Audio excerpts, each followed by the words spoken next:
Hey guys, Rob here again on another video, and I've been putting this one off for a long time. Actually, been meaning to put a fan-tastic fan in my trailer, and I know a lot of people have requested the install video on that. This is an awesome product. This is the 3350, model 3350. It's got the climate control, it's got the automatic lift, it's got the rain sensor, it's got reverse speeds, so it can flow the air in and out. So all around, it's kind of a middle of the road fan-tastic fan. It's not the top of the line. You can definitely go with the remote control, the thermostatic on the wall units and so forth, or you can go with a very basic one that just opens and closes. But this one I figure is middle of the road. You can keep it open, and when it starts raining it should close itself, and it's going to replace that cheap fan that we have in the bathroom right now, that just basic on and off switch that we have, and hopefully get some airflow when we're not in the camper, and also when we're away from the camper, say the AC ever kicked out. Hopefully this will kick in and pull some of that hot air out of it, especially if the cat's in the trailer and we can't get back right in time. So let's take a walk through and let's get this done. Alright, so step one in the process of installing a fan-tastic fan is obviously when you get it, make sure it's not broken. This one we got shipped from our supplier, and I've already taken a look at it. Overall, the flanges aren't broken. This is a part that it could get hit pretty easy. Make sure it looks good, or I can break it during the process here, working with one hand. Everything looks good. Got your cables, your lead cables here. So this must be your directional flow. I'm going to have to read the directions on everything. Your speed, your fuse, climate control, and manual operation. And then this looks like you can manually, well, I'll mess with all this once I get it installed, once I know a little bit more about it before I speculate here. This unit comes with, obviously the unit itself, it comes with some additional wiring. Some crimp splices, which is good to have. Your screws to mount it to the roof. Looks like your internal screen. Directions, who needs those? Just kidding. And your internal trim piece. This is what's going to go on the inside. And it's hard doing this with one hand, but just want to make sure everything looks good.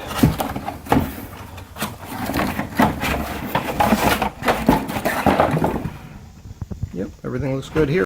So now I'm out in front of the trailer here, and my next step would be to test the unit right on the battery, just to make sure it turns on and that we don't get it installed and figure out that it's malfunctioning and has any issues that we need to return it. So just strip back your leads. They're already stripped. You just got to take the conductors off, or the insulators off, and you're going to put white, which is neutral, and black, which is your positive. Black is going to go to the red or positive terminal on your battery. The white is going to go to your negative or black terminal on your battery. So don't get those backwards. This is direct current. But I'm going to test this real quick. Just going to touch the two wires together. I got to use my other hand and make sure that the unit turns on. Alright, that was successful powering up the unit outside of the battery, and now we're inside, and actually our unit is located right over the shower. What we're going to do next is take a Phillips head screwdriver or screw gun and undo this trim piece here and get to the bottom of it. That way we can disconnect the existing wiring and just make sure everything's going to look good for the new install. Make sure we're all set before we get on the roof and pull this unit out from the top. So next step is going to be doing this.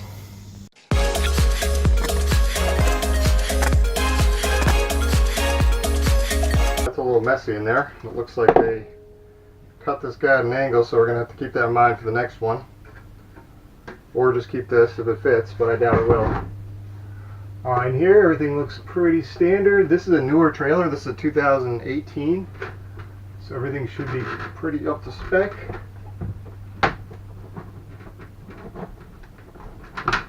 Now, I would recommend disconnecting the power so that you don't have a short, because this is constantly hot, because this fan just runs off of a switch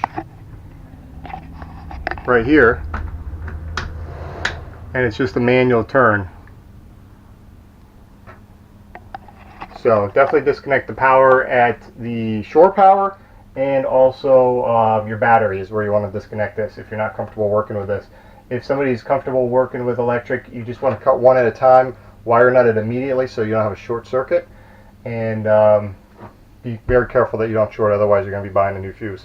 So everything looks good under here.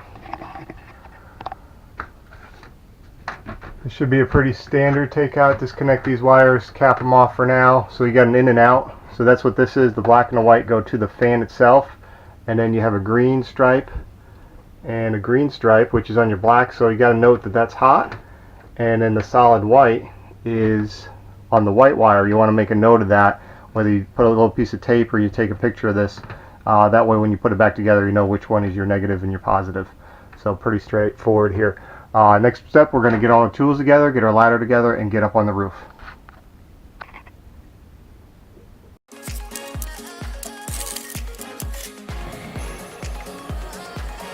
Alright, so this is what the top of it looks like. And what you're going to see is you're going to have this bead of die core all the way around. It's just, today's pretty hot, so it's actually a good day to take it off. What you want to do is take a scraper, but nothing like a razor blade, because you don't want to scrape your roof. You want to just get the die core itself and gently take it off. Expose the screw heads so that you can take the unit off from the top and then clean up all the die core as you go and prepare the surface for the new unit. Okay, I went ahead and scraped off 99% of the die core and the white butylene that they had under here.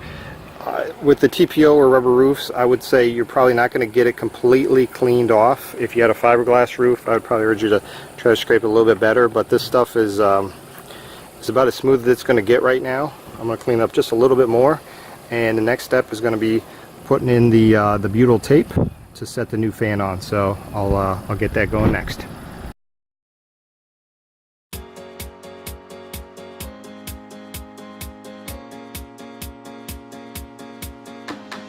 Now we're back inside the unit, and we got it screwed down from the top. We got the butyl tape in to seal it underneath. I haven't die-cored the exterior yet until we get everything done. That'll be the last step.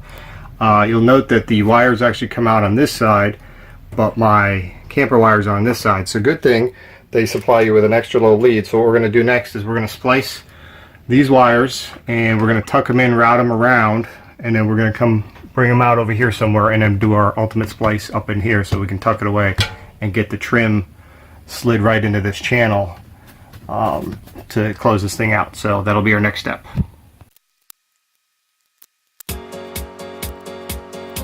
And the unit is working, all the wires are tucked away, tucked up in there, and the next thing is we're going to put the interior trim on, and then we'll hop back up on the roof and finish sealing everything up with the die core, and we will be done. Alright, like I mentioned before when I was pulling this other guy out, because this is on the side of the trailer, the roof is actually at an angle, so I'm going to end up having to trim a piece off of the plastic trim that goes on the new fan. So what I'm going to do is probably either take a grinder or, yeah, that's probably what I'll do is I'll end up just taking a grinder and grinding this piece off, trying not to break it, and then I'll pop that back up in there.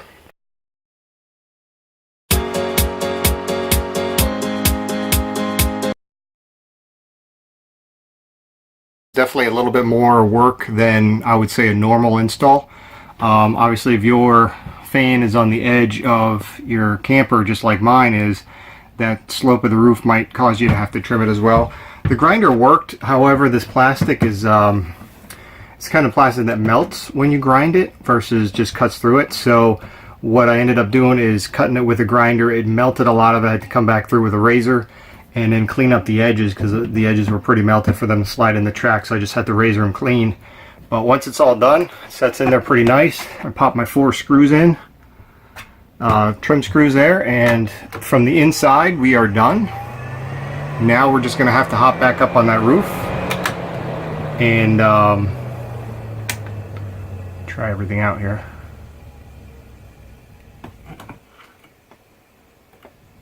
We're going to have to hop back on the roof and trim it out with the die core, and I'll do that next. Alright, we're back up here on the everything cleaned off. Last step is to use this die core lap sealant. I have the white. It does come in different colors if you have a different color roof. But this is what basically we took off. This is the stuff that the factory uses to seal around any penetrations. And what we're going to do is self-leveling. So we're going to go through and we're just going to load up this seam, and then we're going to build it up over all the screw holes and really load it up so it looks like this. Alright, that'll be our next step. Alright guys, I got the die-core all put in. You gotta use that stuff pretty liberally. This was almost an entire tube around the perimeter. Make sure you get all the screw holes and really load up the perimeter of it. It's gonna self-level a little bit more, but that should set up pretty nicely. And that concludes the install. Hope you guys enjoyed it, and don't be scared to do this yourself. This was actually pretty easy. Probably took me under, I'd say, 3 hours. Tops maybe 2.5, and you know, basic tools and not too much effort. So, and I think it's going to definitely improve our experience with the camper overall. All right, tune into the next one. Be sure to like and subscribe our channel. Thanks, guys.